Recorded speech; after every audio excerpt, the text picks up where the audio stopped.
바랍니다. 강건하시기 바랍니다. 평안하시기 바랍니다. 행복하시기 바랍니다. 자, 결국 우리들은 주님의 은혜 속에 살지 않으면 행복할 수가 없습니다. 사람의 시각으로 바라봤을 때에 저 사람은 돈이 많으니까 행복할 거야 라고 생각할 수 있겠지만 그 안에서 또 하나님 하시는 일들이 있어서 구한데도 불구하고 정말 안타까운 삶을 사시는 분들이 참 많아요. 저 사람 같으면 살면 정말 행복하겠다 라고 생각하지만 그 안에 들어가 보면 여러 가지 고난들이 있어. 이게 하나님이 하시는 일들이에요. 그러나 하나님의 사랑하는 자녀들은 하나님 아버지께서 평안을 주었기 때문에 저 사람은 정말 고통 가운데 살고 있어 라고 사람들이 생각할 수 있겠지만 실은 그 사람 그 안에서도 행복을 평안을 기쁨 누리며 사는 것을 볼 수가 있어. 그게 믿음의 사람들이에요. 그래서 성경이 믿음의 사람들은 한결같이 나름대로 평평한 삶을 사는 것을 볼 수가 있어요. 그것이 그들의 삶이 지옥이라고 한다면 그렇게 살 수가 없죠. 사람들에게 잡혀서 십자가에 죽는 일이 지옥이라고 생각한다면 모두 그 길을 가겠어. 그 길 안 가요. 그걸 뻔히 알면서도 이게 참 행복이고 기쁨이고 하늘의 소망이라고 생각하기 때문에 뻔히 그 길을 알면서도 가는 거예요. 이게 예수 그리스도를 믿는 하나님의 사람들의 형태예요. 오늘 말씀 제목을 평안한 삶의 비결이라는 책을 가지고 말씀을 참고하려고 해요. 평통한 삶의 비결. 제2차 대전 때 일어났던 일이에요.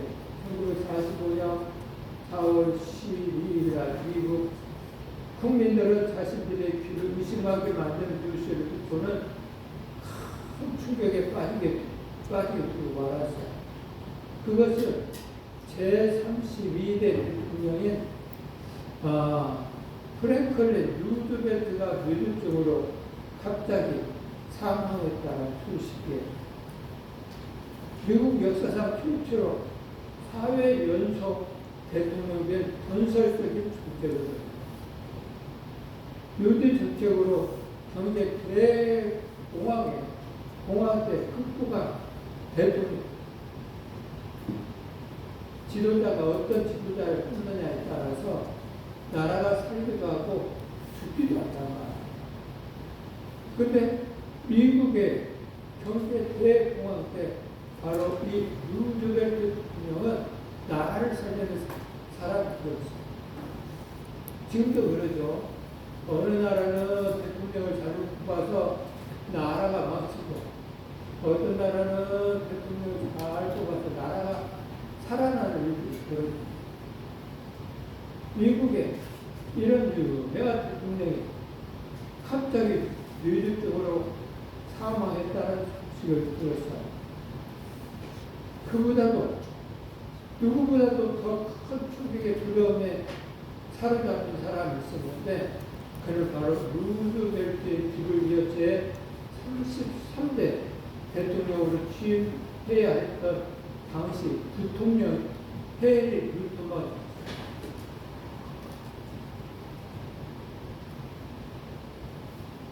미조리 주 시골 출신의 트루먼은 하루아침에 자신이 거의 루즈벨트의 빈자리를 채워야만 한다는 사실을 쉽게 받아들일 수가 없었습니다. 루즈벨트는 다시 미국 사회에서 전설적인 존재이기 때문에 그렇죠. 미국 역사상 최초로 사회 연속 대통령, 그야말로 절대적인 존재자였습니다. 1929년부터 시작된 사상 최대의 경제 공황으로 하는 초대형 태풍이 불어닥쳤을 때 정말 이 미국 국민은 극심한 불안과 고통, 절망 가운데 빠져 있었어. 금모력 대통령이 된 루즈벨트는 대국민 특별 라디오 연설 중에 국민들에게 유명한 말을 남겼어. 그는 아주 유명한 말을 남겼는데 이런 말.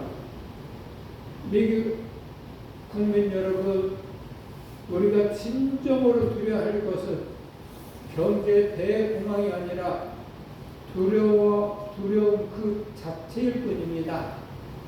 라고 말했습니다. 그리고는 곧바로 과감한 뉴딜 정책으로 수많은 실업들을 구제하고 나라 경제를 극복함으로써 정말 희생시키는 그런 사람입니다. 석수성 소아마비로 인해서 신체 일부가 마비되고 제대로 걷지도 못하고 휠체어에 의지해야만 했던 그 장애와 싸우면서도 웃음 잃지 않고 그는 연합국의 핵심 수뇌로서 나치 독일과 미국, 일본 군주주의와 전쟁을 두려움 없이 밀어붙였던 탁월한 그런 지도자였습니다.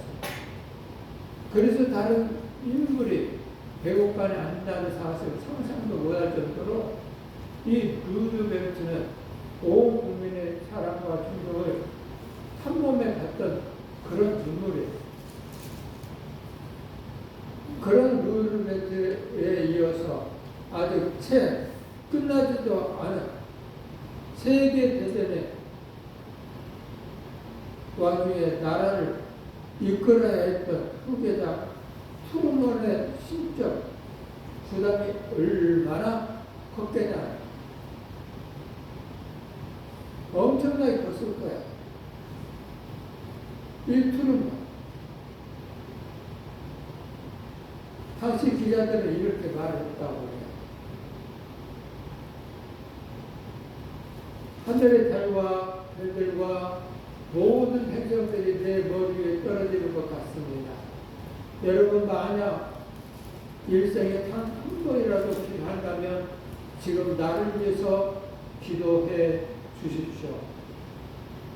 이 트루먼은 그렇게 국민들에게 하소연을 했습니다. 너무나 위대했던 전임자의 뒤를 잇는 후임자가 된다는 것은 그 자체로 엄청난 스트레스가 몰려오는 것이죠. 그런데 사실 이런 일은 니들 삶 속에 언제라도 일어날 수 있는 일이거든요.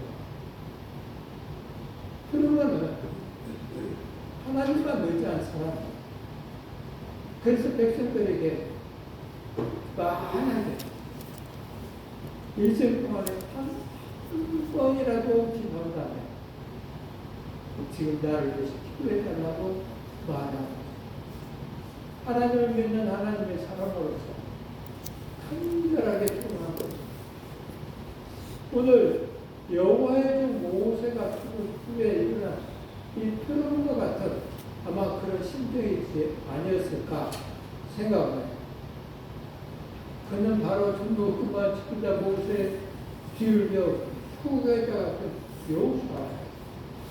모세의 추억.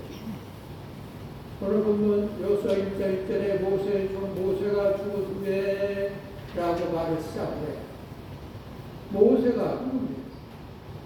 기원전 1446년 당시 세계 최강 대국이었던 바로 이집트 제국 바로의 억압 속에 노예 생활하고 있던 이스라엘 백성 약 200만에서 300만 정도의 그 사람들을 지팡이 하나 들고 탈출시킨 인물이 아닙니다. 이런 위대한 인물, 대강대국 속에서 이 위대한 인물이 백성들 믿고 나오는 거예요.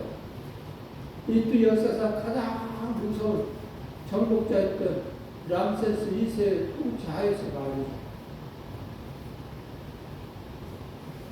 당시 80세라는 정말 고령의 나이에도 불구하고 그가 기도를 할 때마다 하나님께서는 그가 엄청난 능력을 보여주셨어요. 그의 지팡이가 위로 올라갈 때마다 이집트 전역이 10가지의 재앙으로 쑥대가 죽었고, 홍해 바다가 갈라지고 이집트 바로 왕의 죄정에 전차보다가 뽕땅 바다에 빠져 몰살 드는 순간, 그 능력은 정말 절정에 다다라. 이 홍해의 기적, 80대 고령에도 불구하고 홍해 바다가 갈라지고 바로왕의 표정의 전차부대가 무너지는 엄청난 일들을 벌였습니다.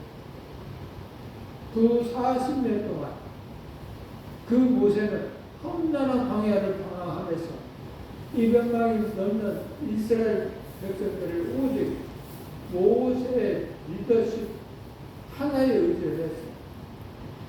물 한 폭이 없는 광야에서 배불리 먹고 마시면서 이 무서운 이방 민족들의 습격에도 살아남을 수 있었던 거예요. 모세가 바위를 치며 기도하면 생수가 쏟아져 나오고, 다른 민족과 싸울 때도 그가 지팡이를 들고 기도하면 백성을 했습니다. 백성들과 하나님 사이에서 선 절대적인 지도자가 바로 모세.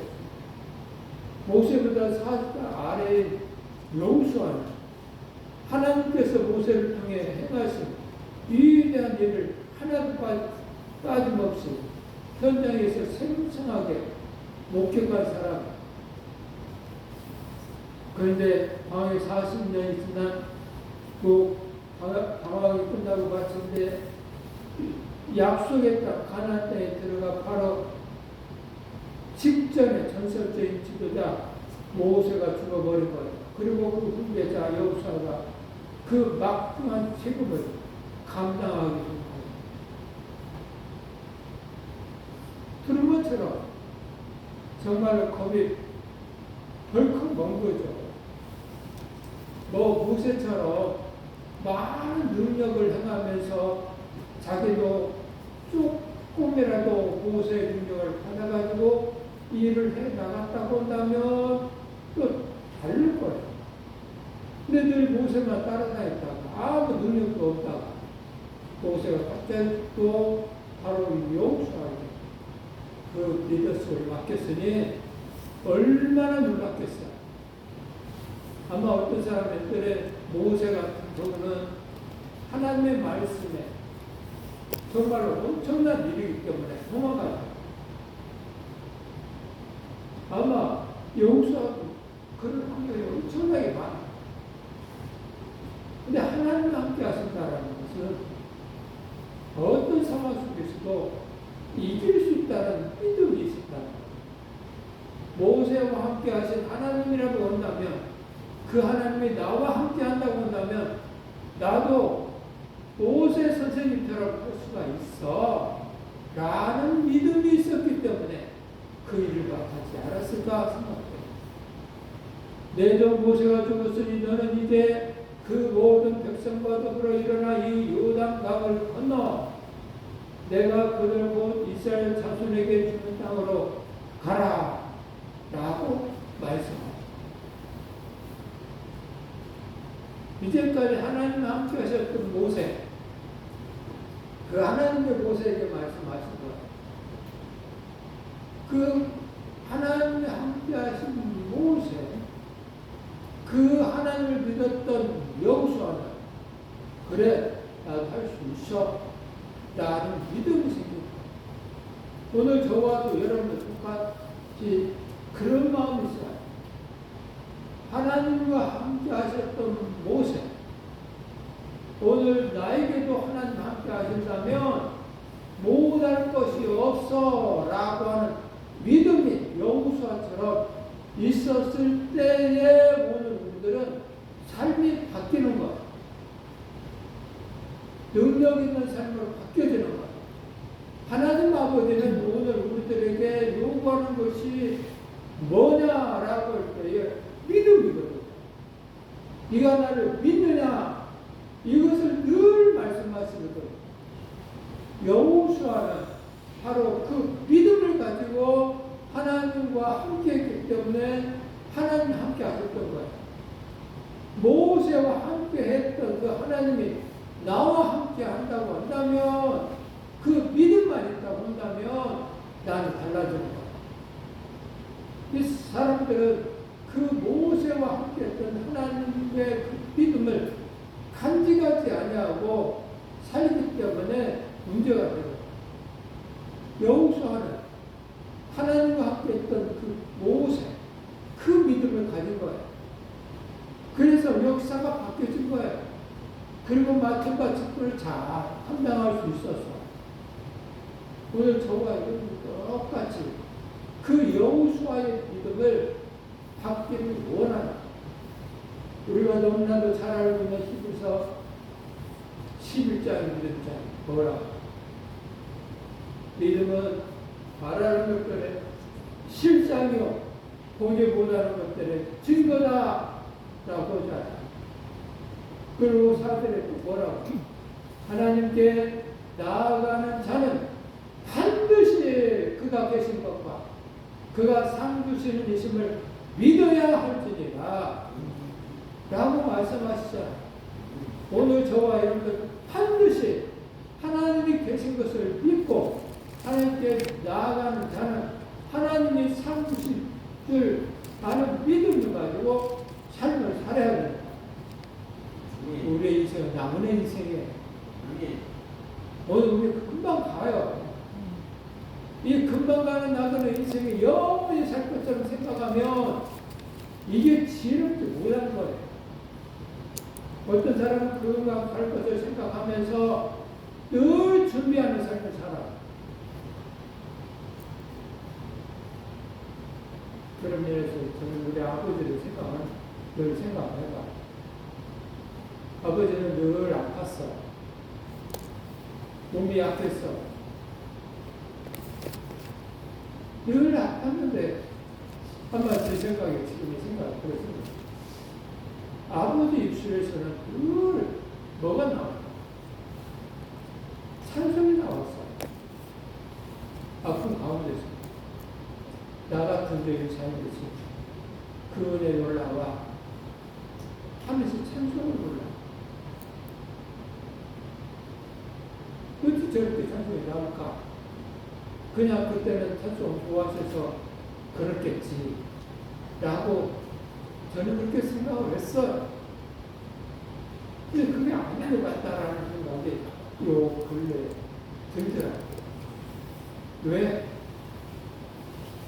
늘 아버지 곁에 가면은 제가 늘 아버지가 다리를 들었어요. 아버지 넣으시면 조용히 그 다리 밑에 앉아서 조용히 손 넣어서 다리를 주물러 달라는 소리도 안 하지만 가서 조용히 주물러. 근데 다리를 주물리다 보면 뭐가 느껴지냐면 이불 속에 있으니까 다리가 따뜻해야 되는데 다리가 차가워. 무지 차가워. 그때는 혈액순환이 잘 안 돼서 그랬겠지 라고 생각. 물론 혈액순환이 잘 안 되니까 다리가 차가웠겠죠. 이불 속에 있는데 온수 매트를 틀고 이불 속에 있는데도 다리를 만지면 차가워. 그게 항상 아프고. 근데 그것을 제가 경험을 해보고 나니까 알겠더라고요. 아무리 매트를 따뜻하게 해도 다리가 차갑고 손목이 차가워. 그래서 앉아서 주물르고 누워서 주물르고 제가 그런 생각 하거든요. 이런 생활을 하셨던 아버지는 그것만 아팠겠어요. 여러분도 아팠을 거라고 생각이 들더라고요. 이게 나그네 인생이 허망하다는 생각을 늘 간직하고 살았던 것 같아요. 그러다 보니 언제 갈지 모르는 이 인생을 하나의 것도 찬송하고 살았던 거예요. 나 같은 것을 살고서 수문에 놀라가 그때도 아버지의 마음이었다라고 생각이 들더라고요.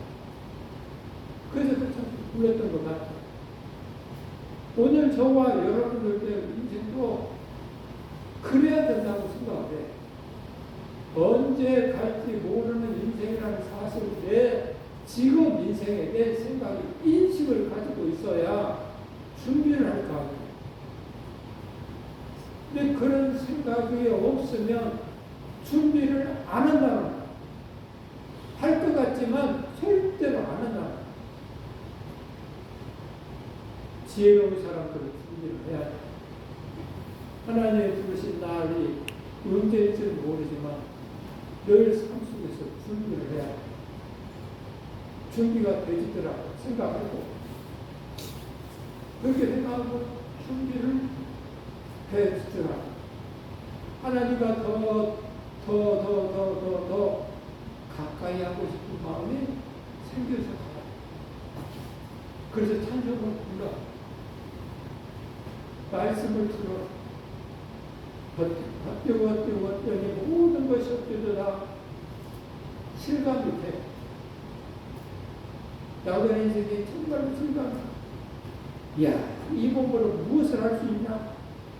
아무것도 할 수 없구나. 그러다가 하겠지. 어떤 인생이구나. 라는 생각이 들더라. 그러니 오늘 저와 여러분들이 나그네 인생에 정말 하나님이 주신 지혜를 가지고 꼭 사시기를 바랍니다. 정말로 모세는 정말 하나님과 더불어 그런 사람이었어요. 그래도 사람이 바뀌어도 비전이 있어야 되는 것이죠. 인생은 끝이 있다라는 것. 모세가 아무리 위대한 지도자라 할지라도 하나님의 시각에는 유한한 생명을 가진 한 인간일 뿐이에요. 정말 끝이 있어요. 인생의 마지막이 온다라는 것. 무대에 올라갈 때는 반드시 언젠가 내려와야 한다는 사실을 기억을 해야 되는 것. 끝이 있으면 아는 것을, 끝이 있으면 아는 것을 나도 니들을 겸손하게 만들어. 야, 인생 험하구나. 나는 사실 아는 거야. 끝이 있음을 인정하지 않는 니들은 결국 추해져. 결국 추해져. 항상 오늘 우리들은 끝이 있음을 알아야 돼. 그래야 겸손해져. 이 세계사를 살아가도 끝을 없음을 느끼고 영원한 권력을 잡으려고 하는 사람들은 추해지잖아. 마지막에 추해져. 근데 그 반대로 끝이 있음을 아는 리더들은 멋지게 은퇴를 하죠. 오늘 저와 여러분들도 끝이 있음을 알고 멋지게 은퇴를 해야 돼. 무대에 올라갈 때는 반드시 언젠가 내려와야 한다는 사실을 기억하며 삶을 살아야 되는 것이죠. 가나안 전쟁의 비전이 있었어요. 사람 바뀌어도 하나님의 비전은 계속된다는 사실에 모세는 죽었지만 하나님의 모세를 통해 이스라엘 민족에게 주었던 비전, 즉 노예의 땅 애굽을 떠나서 적과 꿀이 흐르는 약속의 땅 가나안에 들어가 그 땅을 정복해서 그 땅에 새 주님이여 하나님만을 왕으로 섬기는 제사장 나라가 될 것이라는 꿈을 계속 꾸고 있었다라는 것입니다. 이게 하나님의 계획하심이었어요. 근데 이 하나님의 계획하심을 오늘 우리들이 인식하고 이 하나님의 계획하심에 도구가 되셔야 되는데, 이 하나님의 계획하심을 잊어버리면 내가 왕이 되는 일이 벌어져요. 내가 인생의 주인공이 되는 일이 벌어져요. 그때부터 문제가 돼요. 그때 준비된 사람이 리더가 된다라는 말이 있어요. 여호와서는 전복만 지키자 모세의 공백을 메꾸게 되는 자신 턱없이 정말 부족한 사람이죠. 사실 깨닫고 두려움에 휩싸였어. 그러나 하나님은 아무리 준비되어 있지 않고 자격도 없는 사람을 그런 막중한 자리에 세우려는 그런 분이 아니다라는 사실을 아셔야 해요. 사실은 모세가 여호수아 역시 모세만큼이나 오랜 세월 신중하게 준비된 리더였어요. 출애굽기와 신명기에 보면 여호수아가 모세 아래서 어떻게 성장했는지를 잘 보여주는 사건들이 나오죠. 우선 그는 40년 동안이나 모세 곁에서 모세 참고로서 모세를 수종들어 숨긴 사람이에요. 즉 오랜 시간 동안 훌륭한 지도자 밑에서 철저히 훈련받은 지도자였어요. 모세가 시내산에 올라가 40 동안 밤낮으로 하나님과 독대하며 십계명을 받았을 때에도 여호수아도 함께 수행하며 하나님의 영광을 목격하며 체험한 사람이에요. 또한 여호수아는 애굽에서 탈출한 이후에 광야에서 만난 사납고 또 호전적인 아말렉 국수과 전투에서 이스라엘 백성을 직접 일구 나가서 싸워 승리했던 뛰어난 장군이기도 하죠. 여호수아는 그런 사람이었어요. 하나님 아버지를 믿는 사람, 하나님의 보시기에 준비된 사람을 사용한다라는 것은 하나님의 보시기에 믿음이 있냐라는 것입니다. 믿음을 갖고 얼마나 순종하냐라는 거예요. 하나님 보시기에 모세는 믿음이 있어서 늘 순종한 사람이었어요. 늘 모세 말에 순종했어요. 다른 친구들은 모세를 죽이려고 할 때도 있었어요. 그때도 모세는 여호수아는 모세 편에 서서 죽을 수 있는 그런 환경 속에서도 모세 편에 서서 이게 준비된 사람. 그래서 하나님 아버지는 여호수아를 선택한 것입니다. 준비된 사람이 리더가 되는 거예요. 뿐만 아니라 믿음과 용기와 지혜가 뛰어나서 이 이스라엘 12지파를 대표하는 12명의 정탐꾼 가운데 하나로 뽑힌 가나안 땅을 정탐하고 돌아오기도 했어. 그리고 믿음의 보고를 했죠. 하나님이 결코 아무나 지도자로 세우지 않아. 지도자는 하루아침에 하늘에서 뚝 떨어지는 것이 아니에요. 하나님 아버지는 믿음의 사람으로서 살고 있는 사람들을 지도자로 세우는 거예요. 하나님의 세밀한 계획을 따라서 훌륭한 지도자 밑에서 미리 훈련받고 준비되는 것을 바라볼 때에 그래 너는 됐다 라고 할 때 지도자의 역할에 들어가기 하나님이 일을 하시는 것입니다. 12명의 정탐꾼이 있었어. 그 속에 2명의 정탐꾼만 그들은 우리의 밥이야. 하나님이 함께 하시니 그들은 우리의 밥이야. 라고 생각하면서 하나님 주셨을 때 우리는 갈 수 있어. 라고 했지만 10명의 정탐꾼은 그렇지 못했잖아. 반대로 얘기하자. 우리는 그들의 피해에 비하면 우리 메뚜기 같습니다. 왜 하필이면 여기까지 데리고 가서 여기서 죽이려고 합니까? 하면서 모세를 원망합니다. 믿음이 없는 사람을 얘기하자. 믿음이 없는 이 사람들을 통해서 하나님 아버지 일을 하시나요? 아니에요.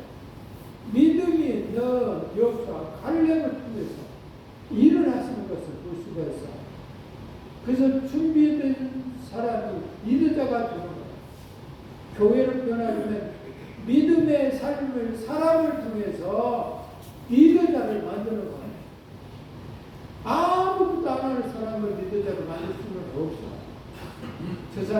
착하니까 안에 믿음의 삶을 사는 사람을 통해서 믿은 자를 만드는 아무것도 일하지 않을 사람을 통해서 저 사람 세상에 공개한 자니까 명예가 있으니까 해가면서 교회 일을 맡겨주는 일은 없어요. 옛날에 이명박 대통령 얘기한 거는 누구지? 그가 다니는 교회, 서울에 있는 큰 교회입니다. 근데 장로님이 되고 싶은데 할 수가 없잖아. 교회에서 인정을 해야 되니까. 근데 그 교회는 장로가 되기 전부터 열심히 충성을 해요. 그래서 교회 주차 관리를 했어요. 주일날에는 일찍 나와서 교회가 끝낼까. 봉을 들고 주차 관리를 했어요. 왜 교회에서 인정을 한 것이죠? 저 사람은 겸손한 사람이다. 교회 리더자로서 일꾼으로서 설만한 사람이다. 그래서 투표를 해서 장로가 됐어요. 안 했다고 생각해보세요. 그런 일을 안 했다고 생각해보세요. 누가 뽑아주겠어요? 저 사람은 세상에 명예는 있지만 교회에서는 그런 깜을 못 돼. 하고 안 뽑아줄 거야. 오늘 저와 여러분, 교회는 그러는 거야. 저 교회의 위대한 사람들, 교회에서 칭찬받는 사람들은, 리더자가 될 만한 사람들은 교회들로 하여 칭찬을 받게 돼 있어요. 칭찬을 받지 못하고 있다고 한다면 이분은 교회 안에서 선한 영향력을 끼치는 삶을 살고 있지 않다라는 거야. 창피해야 돼. 시험을 보내는 빵점짜리. 이 빵점짜리 신앙생활을 하면서 내가 교회 열심히 다니는데 이러면 안 돼. 교회 열심히 다닌다는 소리는 열심히 많이 들었기 때문에 삶으로 옮겨야 되는 겁니다. 말씀에 순종해야 되는 겁니다. 나는 우리 소멸달 기도에 감명을 받은 사람이 있어. 우리 이소가 기도를 하는데 얼마나 기도를 얼마나 잘하겠어요? 잘 못해요. 근데 어디서 주셨는지 여러 단어를 섞어서 기도해. 그 여러 단어를 섞어서 기도하는 중에 하나님 어린이들도 어른들도 하나님 말씀에 순종하게 해주세요. 그 말을 해요. 그래서 아멘 거기서 이만 저단을 들어가지고 그 말들을 많이 사용한다. 맞아요. 어린이도 어른들도 하나님 말씀에 순종을 해야 돼. 그래야만이 하나님은 그 준비된 자를 사용해서 리더를 시키는 거예요. 일꾼화 시키는 거예요. 오늘 여호수아는 그랬던 사람. 그 여호수아에게 정말 아까 그러면 저랑 마음이 얼마나 모세가 죽었으니 얼마나 두렵겠어. 그 두려워하는 마음을 가지고 있는 여호수아에게 하나님이 찾아오셔서 뭐라고요? 강하고 담대하라 라고 말씀하세요. 여기서 강하고 담대하라고 여호수아에게 말씀하셔요. 이유는 간단해. 지금 여호수아의 마음에 강하고 담대하지 못하기 때문에 그러는 것이죠. 그래서 강하고 담대하라 이 말은 히브리어 하다크 대학 말씀인데요. 비슷한 뜻을 갖고 있는 이륙의 표현이 있습니다. 마음을 흔들림 없이 견고하게 유지하라 라는 뜻이에요. 이 말은 마음을 흔들지 말고 견고하게 유지해라. 나만 믿어라. 좌로나 우로나 흔들리지 말아라. 나를 믿는다고 한다면 좌로나 흔들리지 말고 의지해라. 라고 봐라. 이게 믿는 거거든요. 이게 신뢰하는 거거든요. 믿을 만한 어른이 있었을 때는 어린아이는 하나도 흔들리지 않아. 근데 어른이 있기는 있지만 피신하고 힘도 없고 그랬을 때는 아이는 흔들려. 상대가 이 아저씨를, 이 어른을, 이 아빠를 한번 믿으면 넘어질 것 같다라고 생각하면 흔들리는 거지, 마음. 근데 덩치도 있고 힘도 있고 상대를 이길 수 있는 그런 덩치를 가지고 있다고 한다면 아이는 하나로 흔들리지 않아. 오늘 저와 여러분들도 똑같아요. 하나님 아버지의 그 전지전능하심을 믿는 믿음이 있으면 가고 담대하라 라고 할 때에 흔들리지 않는 거야. 그래, 아버지가 나와 함께 하시지 흔들리지 않아. 오늘 작은 인생 속에서도 똑같아. 여호수아의 나그네 삶 속에 지금 흔들릴 수 있는 그런 환경이에요. 하나님이 찾아오셨어요. 내가 있지 않냐? 가고 담대하라 라고 여호수아에게 말했어요. 오늘 우리들에게 말했어요. 내가 있잖아. 너희들은 2026년 한 해 가고 담대하라. 좌로나 우로나 흔들지 말아라 라고 말씀하셔요.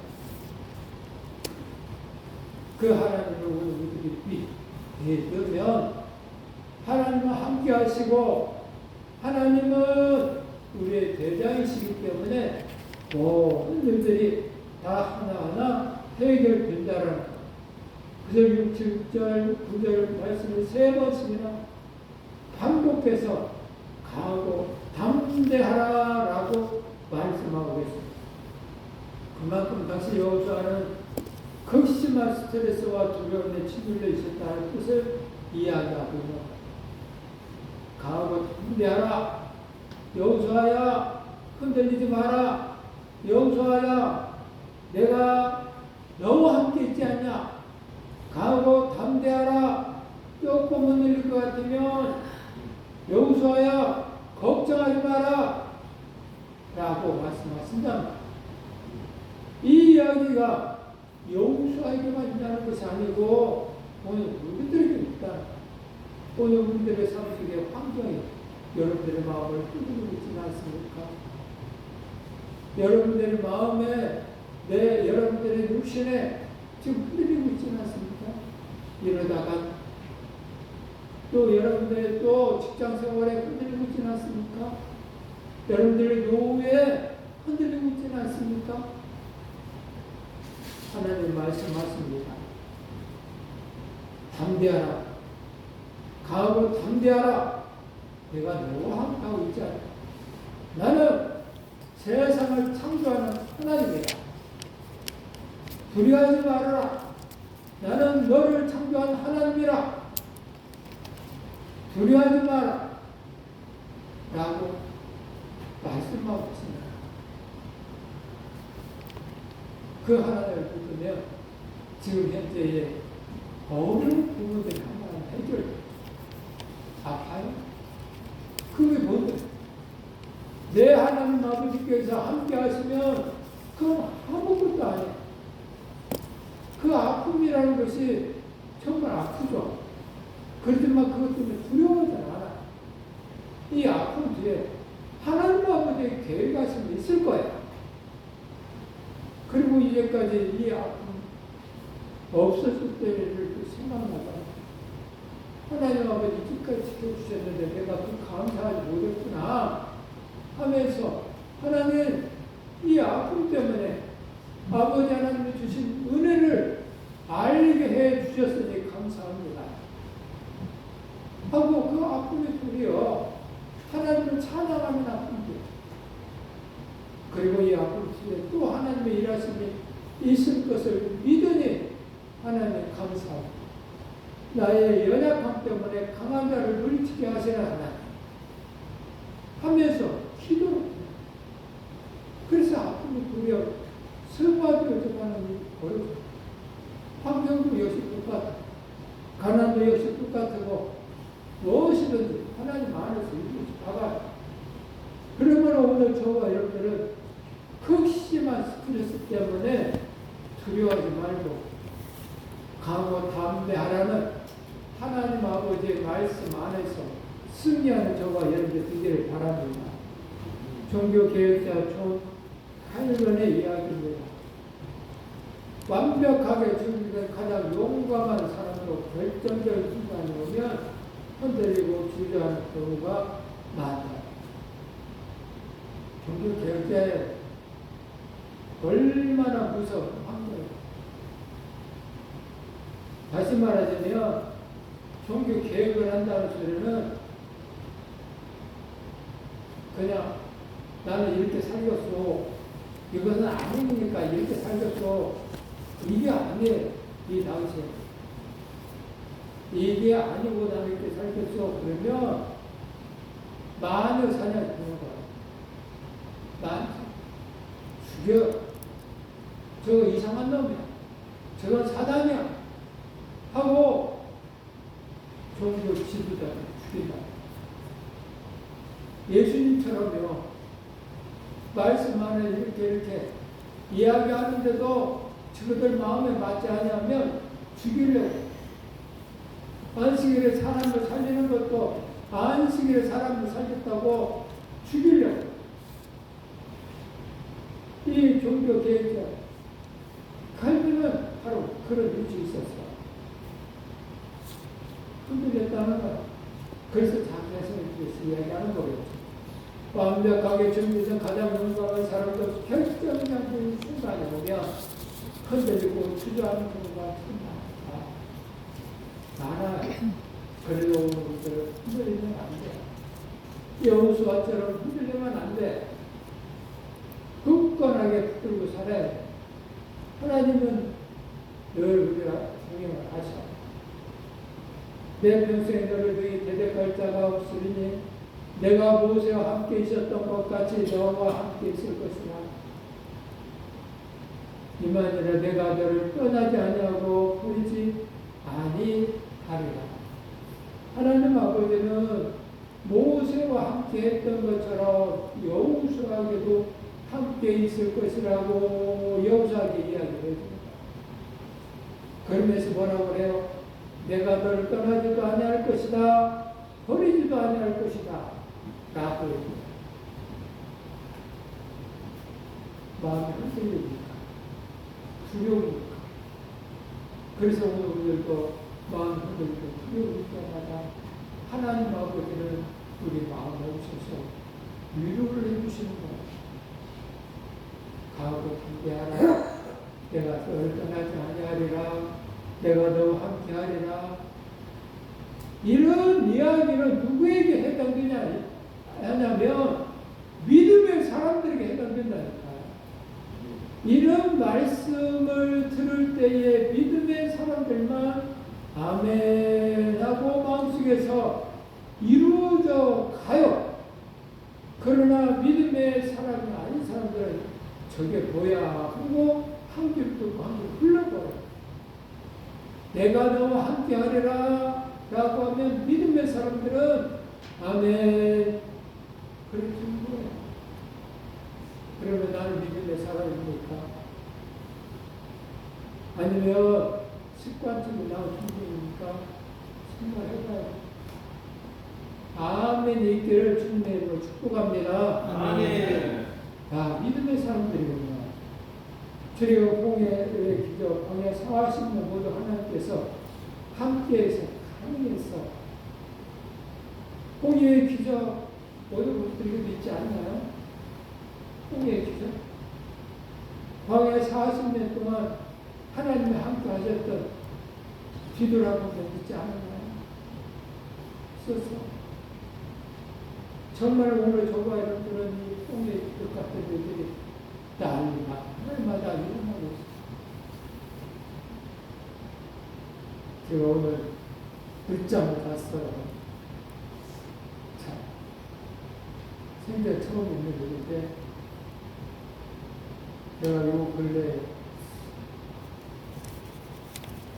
그게 잠을 못 잤어요. 잠을 얼마나 못 잤냐면 밤에 잠을 자고 싶은데 몸이 아프고 누워서 있으면 괜찮아요. 좋으련만 누워있기가 힘들어. 그러다 서서 방 안에서 서서 화장거리면서 또 맨날 푸시업을 하고 뜀박들을 했다가 또 힘들었어. 그렇게 밤을 새워. 그래갖고 3시나 3시 반 되면 몸이 힘들어서 좀 누워. 그러니까 잠이 좀 누워지고. 그것도 깔끔한 잠을 못 자. 근데 엊그저께 아는 의사 선생님이 그동안 같이 하는 선생님이 내 이야기를 듣더니만 목사님 내가 그렇게 잠을 못 들었을 때부터 약이 있는데 제가 어떤 약을 드릴까요? 하고 엊그제 갖다 주더라고요. 그래서 그 약을 먹었어. 그런데도 불구하고 잠이 안 드는 거야. 그런데 그 약을 먹고 나니까 잠이 늦게 3시나 해서 잠이 드는데 깊은 수면을 취하다. 그래서 이틀을 그렇게 쉬었어. 또 아침에 일어나고 9시 반이 넘었습니다. 그렇게 숨을 쉬었어. 아이고, 이것만 해도 얼마나 감사한지 여러분들 모를 거예요. 깊은 수면을 취할 수 있다는 것이 얼마나 감사한지. 너무 감사해요. 하나님 아버지께서 홍해의 기적 같은 그 기적이 이 수면 속에서도 일어났다는 사실에 대해서 감사가 넘쳐나는 것이죠. 잠을 못 잔다는 것은 고통스러운 거예요. 여러분들 잘 수 있다는 것은 지금 홍해의 기적을 체험하고 있는 것과 같은 거예요. 그런데 이 홍해의 기적을 체험했는데도 불구하고 감사가 안 나온다는 것은 모르는 거잖아요. 홍해의 기적이 일어났는데도 불구하고 그걸 못 느낀다는 것은 홍해의 기적 속에 어린 아이들이 엄마 아빠를 그냥 아무 생각 없이 따라하는 것과 같은 거예요. 엄마 아빠는 이야 이 홍해의 기적이 바닷물을 갈라졌네 하나님이 하셨네 하면서 깊은 물을 건너가지만 애기들은 그걸 몰라요. 뭐 그게 있는 건 줄 알아. 엄마 손 잡고 아빠 손 잡고 가는 걸 그냥 카메라인 줄 알아. 모르면 감사가 없다 이 말이야. 여러분들이 오늘 밤에도 어젯밤에도 잠을 푹 잘 수 있다는 것은 은혜를 아는 사람은 이 홍해의 기적이라. 이 홍해의 기적을 느낀 사람만이 감사가 넘쳐나지만 어린아이라면 감사가 없을 거예요. 감사가 넘치는 저와 여러분들 되기를 바랍니다. 감사가 넘치는 저와 여러분들 되기를 바랍니다. 그래야 감사 2026년 한 해는 감사를 넘치는 사람이 돼야만이 제목이 표어가 뭐라고요? 주를 기쁘시게 하라. 기쁘시게 하는 거예요.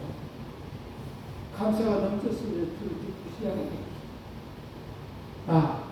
하나님 아버지는 늘 은혜를 여호수아도 하나님께 함께 하신다면 얼마든지 이스라엘 백성들을 이길 수가 있다라는 믿음이 그 안에 생겼을 거예요. 숫자 나라에 살면 4.5와 5가 있다고. 여러분들 옛날에 들어본 얘기예요. 이 4.5는요 늘 5한테 밀려났어요. 나란히 살았는데 4.5는 5에게 늘 불만이 참 많았어요. 왜냐하면 5가 자기보다 1도 아니고 겨우 0.5만을 푸는데 가장 자기를 항상 자기를 형님이라고 부르라고 하면서 이거 저거 심부름을 시키고 괴롭히기 때문에 그래요. 그런데 어쩌겠어요. 0.5가 적은 거. 그래서 그냥 조용히 두고 지냈어요. 그러던 어느 날 노가 4.5에게 커피를 타오라고 말해서 평소 같았으면 이쪽으로 달려가서 커피를 타다가 줬을 거예요. 그런데 4.5가 뻣뻣해서 5에게 말을 해요. 야, 네가 타보고 4.5가 갑자기 4.5가 강하게 담대해져서 5에게 되돌자 깜짝 놀란 2와 3이 나서서 4.5에게 뜯어 말렸어요. 야, 너 왜 갑자기 왜 그래? 4.5는 2.5에 말려도 아무것하지 않고 목에 힘을 바닥에 두고 오를 무섭게 때려보면서 말했대. 가슴이나 뭐라고 말했대. 이렇게 말했고, 너 이제부터 나한테 까불지 마. 내 임마 나 점 뺐어.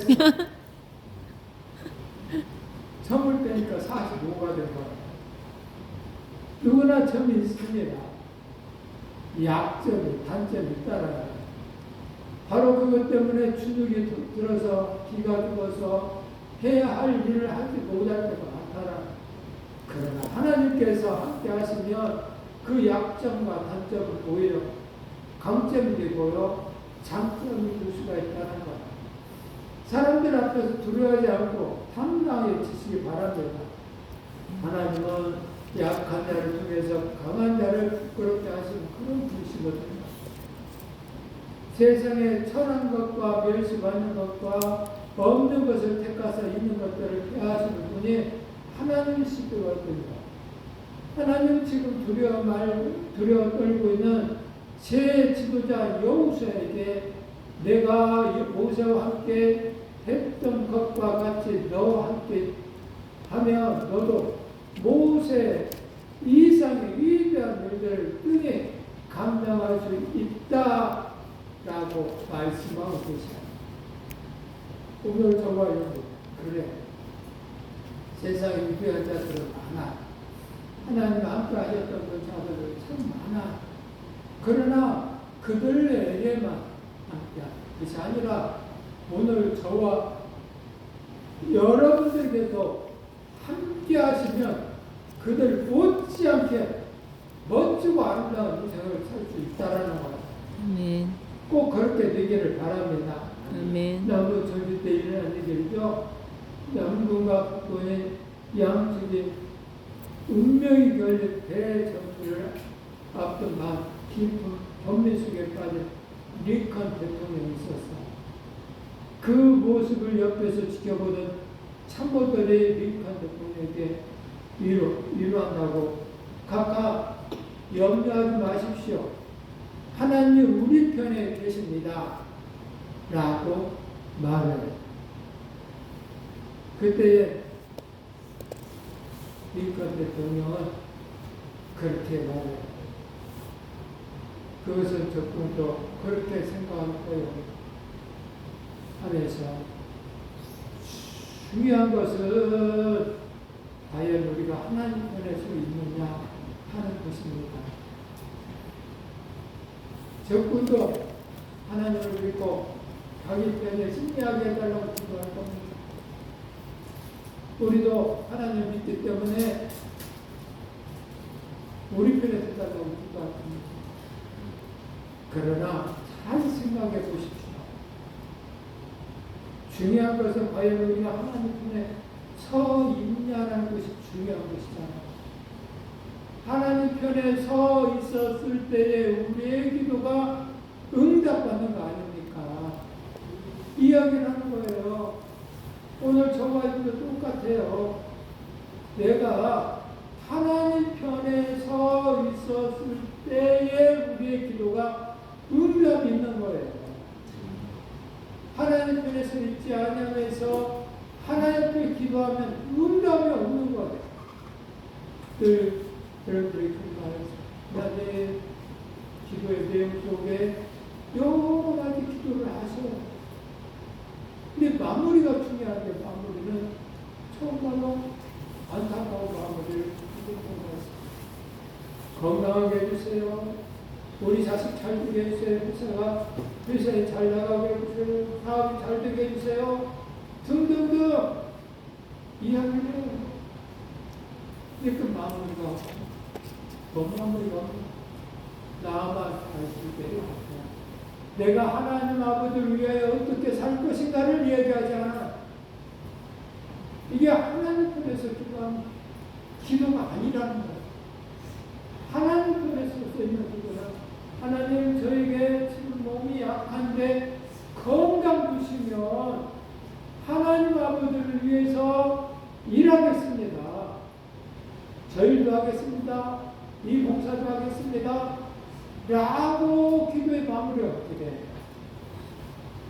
하나님, 제가 지금 돈이 없어서 지혜 일을 하지 못하오니 돈 좀 주시옵소서 라고 기도했으면 돈을 주시면 제가 하나님의 사업을 위해서 일을 하겠습니다 라고 돼야 되는데 돈만 달라고 하고 하나님 나라는 없다. 이게 기도의 응답이 없는 거예요. 이 기도를 잘하시는 분들은 끝 마무리 하나님의 나라와 의를 위하여 하나님 나라와 의를 위하여 예수님도 십자가에 죽지만 당신을 주는 것이 아니라 아버지의 뜻대로 하시옵소서. 아버지의 나라와 의를 위해서 주는 것. 그러면 오늘 저와 이렇게 아버지의 의를 위해서 일하시기 바랍니다.